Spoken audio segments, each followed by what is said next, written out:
দেখুন এবং ভাবুন ডেনমার্কে কী পরিমাণ ঠান্ডা। অনেকেই তো শুনেছেন যে -7, -5, -10 কিংবা তারও বেশি আর কি তাপমাত্রা।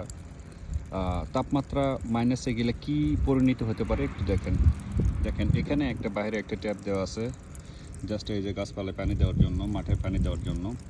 আই মিন এখানে হচ্ছে আমাদের ঘাস লাগানো আছে ফিল্ডে আর কি। তো একবার চিন্তা করেন, এই ট্যাপ দিয়ে পানি পড়তেছে আর নিচের অবস্থা দেখেন, বরফ দেখছেন। এখন কিন্তু তাপমাত্রা হচ্ছে -7, বরফ লাগতেছে ডায়মন্ডের মতো। মানে ফিল ইট। তাহলে কি পরিমাণ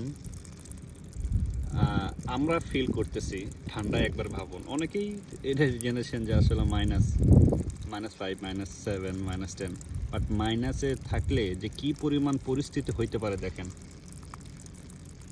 দেখেন সব আইস, মানে পানি পড়তেছে, এখানে আইস হয়ে গেছে। Look at this. ওফ।